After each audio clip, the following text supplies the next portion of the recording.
നിങ്ങളുടെ കൂടെ ജീവിച്ച കാലത്തൊക്കെ ഭയങ്കര ഒരു ഹോട്ട് ടെമ്പേർഡാണെന്ന് വിചാരിക്കും. എന്ത് കണ്ടാലും നബിയെ വാളെടുത്ത് ഞാൻ തലവെട്ടിട്ടെ എന്ന് ചോദിക്കും. അതാണ് ഉമർ തങ്ങൾ ആദ്യകാലം. പക്ഷെ ഭരിക്കുന്ന കാലം, രണ്ടാമത്തെ സ്റ്റേജ്, ഉമർ തങ്ങൾ പച്ചപ്പാവായിരുന്നു, വളരെ പാവാണ്. അതുകൊണ്ടാണ് ഭാര്യ ചീത്ത പറഞ്ഞപ്പോഴൊക്കെ അങ്ങനെ കേട്ടിരുന്നത്. ഉമർ റളിയല്ലാഹു തആല പച്ചപ്പാവായിരുന്നു, പച്ചപ്പാവം. ഒരാൾ വന്ന് പരാതി പറയാൻ വേണ്ടി വന്നതാ. ഒരു ഭാര്യ വല്ലാണ്ട് ചീത്ത പറഞ്ഞിട്ടേ ഉമർ തങ്ങളെ വിളിച്ചിട്ട് ഉമർ തങ്ങൾ ഉപദേശിച്ച ഭാര്യ നന്നാവെന്ന് വിചാരിച്ചിട്ട് വന്നതാ. സുബ്ഹാനല്ലാഹ്. അപ്പോ ഉമർ തങ്ങളോട് പരാതി പറയാൻ വേണ്ടി വന്നതാ. എന്ത് പരാതി? ഭാര്യനെ വല്ലാണ്ട് ചീത്ത പറയേണ്ട ഉമർ തങ്ങൾ, നിങ്ങൾ ഓളൊന്ന് ഉപദേശിക്കണം, നന്നാക്കണം. വന്നു നോക്കുമ്പോ ഉമർ തങ്ങളുടെ ഭാര്യ പൊരിഞ്ഞ ഡയലോഗ് കേട്ട്. സുബ്ഹാനല്ലാഹ്. വാതിൽക്ക് മുട്ടിയിട്ട് വാതിൽ തുറക്കാൻ വേണ്ടി നിൽക്കുമ്പോ വാതിൽ തുറക്കണവ് കേൾക്കുന്നത് ഉമർ തങ്ങളെ ചീത്ത പറയണ വാക്കാണ്. അദ്ദേഹം പിന്നെ അവിടെ നിന്ന് ഇറങ്ങിപ്പോകുന്ന വാതിൽ ഉമർ തങ്ങൾ തുടങ്ങുമ്പോ ഇയാള് പുറത്തിറങ്ങി പോവുക. അല്ലല്ല, എന്തിപ്പോ പോണത്? ഞാൻ ചോദിക്കാം, പിടിച്ചിലും വലുത് എന്ന് പറഞ്ഞ പോലെ ഞാനൊരു കുഴപ്പമുണ്ടായിട്ട് വന്നത്, അതിന് വലിയ കുഴപ്പം നിങ്ങളെ പുറക്കുണ്ടാവുമ്പോ നിങ്ങൾക്ക് ഇരിക്കുക, എന്താ കുഴപ്പമെന്ന് ചോദിച്ചു. അല്ല, എന്റെ പെണ്ണുങ്ങളെ നാവ് വല്ലാണ്ട് കൂടുതലാ. നിങ്ങളുടെ പെണ്ണുങ്ങൾ നോക്കുമ്പോ എന്റെ പെണ്ണ് ഇതിനേക്കാളൊക്കെ താഴെയാണ്. അത്ര എന്നായിരിക്കേ ഒന്നുമല്ല, ഇവര് നമ്മുടെ കുഞ്ഞുങ്ങളുടെ ഉമ്മമാരല്ലേ, ഇവരെ നമുക്ക് ഭക്ഷണം ഉണ്ടാക്കി തരുന്നില്ലേ, ഇവരെ നമ്മുടെ വസ്ത്രം അലക്കി തരുന്നില്ലേ, പിന്നെ നാവ് കുറച്ചു കൊടുക്കുക, അത് നമുക്ക് സഹിക്കാം. ഇതൊക്കെ പറയുന്നത് ഉമർ റളിയല്ലാഹു അൻഹുവിന്റെ രണ്ടാം ഘട്ടമാണ്. സുബ്ഹാനല്ലാഹ്. ഞാൻ പറയാറുണ്ട്, പെണ്ണുങ്ങൾ നിങ്ങൾ അങ്ങനെ ഭർത്താക്കന്മാരോട് നാവിടുക ചെയ്യലണ്ട, എന്തല്ല ഭർത്താക്കന്മാർ ഉമർ തങ്ങളാവില്ല. ഉമർ റളിയല്ലാഹുവിന്റെ സ്വഭാവമൊക്കെ എന്താണ് ഭർത്താക്കന്മാരോട് ചെയ്തിട്ട് കാര്യമുള്ളൂ കേട്ടോ. വെറുതെ കുടുംബം കലക്കാൻ വേണ്ടി അത് അറിഞ്ഞെന്ന് പറയല്ലേ. നിങ്ങൾ അങ്ങനെ ഒന്നും പറയാൻ നിൽക്കണ്ട. നിങ്ങൾ നല്ല പെണ്ണുങ്ങളായിട്ട് തന്നെ ജീവിക്കുക, നല്ല അച്ചടക്കമുള്ള ഒതുക്കുള്ള ശബ്ദം ഉയർത്തി സംസാരിക്കാത്ത സ്നേഹമുള്ള പെണ്ണുങ്ങളായിട്ട് ജീവിക്കുക. അള്ളാഹു അനുഗ്രഹിക്കട്ടെ. ഉമർ തങ്ങളുടെ ലേറ്റർ ജീവിതം അങ്ങനെയാണ്, രണ്ടാം ഘട്ട ജീവിതം അങ്ങനെ ഭയങ്കര മൈൽഡാണ്, സോഫ്റ്റ് ആയിട്ടുണ്ട്. യാ അല്ലാഹ്. മഹാനായ ഉമർ തങ്ങൾ ചപ്പാത്തി ഉണ്ടാക്കാൻ തുടങ്ങി. ഭക്ഷണം ഉണ്ടാക്കി തീരുമ്പോഴേക്ക് ഈ കുട്ടികൾക്ക് കൊടുക്കും, പിന്നെ വാപ്പയോട് തിന്നാൻ പറയും, കുട്ടികൾ കൊടുക്കും, വാപ്പക്ക് കൊടുക്കും. ഇങ്ങനെ പാതിരാത്രി ചുട്ടെടുക്കുക, ചപ്പാത്തി ഉണ്ടാക്കണം. ഇവർക്കറിയില്ല ഇവരെ കാണാനായി ഇവർ പുറപ്പെട്ടത്, ഈ ഉമർ തങ്ങളെ കാണാനായി ഇവർ ഒരുപാട് രാജ്യത്തിന്റെ അങ്ങേയറ്റെന്ന് പുറപ്പെട്ടത്. പക്ഷെ ഈ ഖലീഫയാണ് തങ്ങൾക്ക് ഈ സേവനം ചെയ്യുന്നത് എന്ന് അവർക്കറിയൂല. എപ്പോഴറിഞ്ഞെന്നറിയോ? ഈ പെണ്ണ് പ്രസവിച്ചത് ഒരാൺകുഞ്ഞാണ്.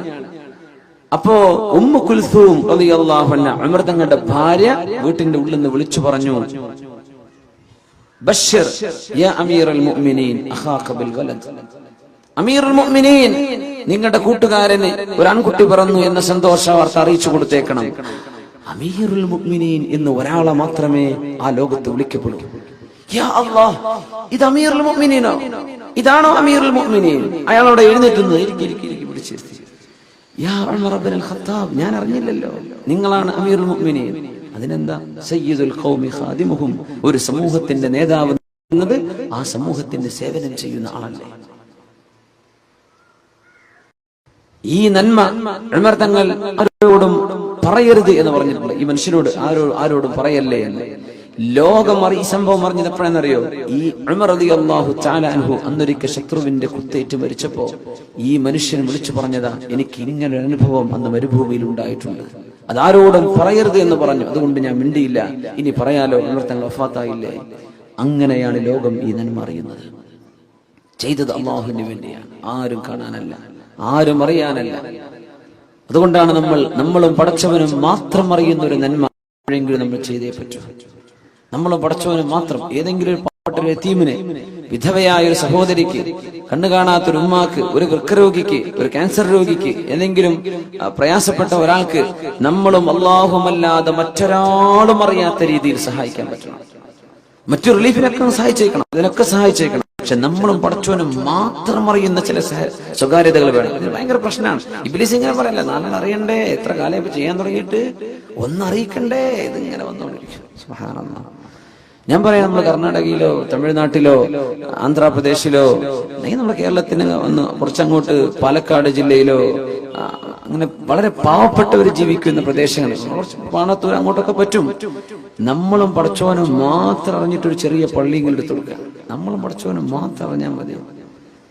വലിയ ഉദ്ഘാടന പരിപാടിയൊക്കെ ആകുമ്പോൾ ആരെങ്കിലും അറിയും. അതൊന്നും വേണ്ട, നിങ്ങളും പടച്ചവനും. ഞാൻ സ്റ്റേറ്റ് മാറിപ്പോയാൽ അറിയില്ലല്ലോ. എവിടെയെങ്കിലും ജീവിതത്തിൽ ചെയ്യണം. അള്ളാഹുവിന്റെ കയ്യിൽ പൈസ തന്നാൽ ഒരു പുരക്കായില്ലേ, നമ്മൾ ഉണ്ടാക്കുന്ന പുരക്കുള്ള മുറ്റത്തിന്റെ നമ്മുടെ ഫ്ലോറിങ്ങിന്റെ കാശ് മതിയാവും വലിയൊരു പള്ളി ഉണ്ടാക്കാൻ, അല്ലേ? നമുക്ക് ദുനിയാവിൽ പുരയില്ലേ, ആഖിറത്തിൽ പുര വേണ്ടേ?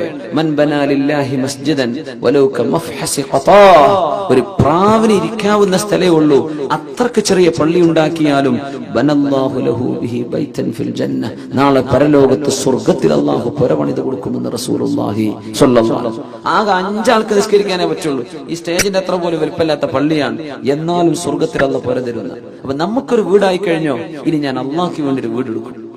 അത് നാട്ടിലാവുന്ന മനുഷ്യന്മാരൊക്കെ അറിയാം, നാട്ടിലത്തെ പള്ളിക്കൊക്കെ സഹായിച്ചേക്കണം. പക്ഷെ നമ്മളും അള്ളാഹു മാത്രം ചോർന്നൊലിക്കുന്ന പള്ളികൾ തമിഴ്നാട്ടിലൊക്കെ എന്താ യുപിയിലും ബീഹാർക്കും ഒന്നും എത്തണ്ട, നമ്മുടെ പരിസര പ്രദേശങ്ങളിൽ തന്നെയല്ലേ. അപ്പൊ അവരെ സഹായിക്കും. നമ്മളും പടച്ചോനും മാത്രം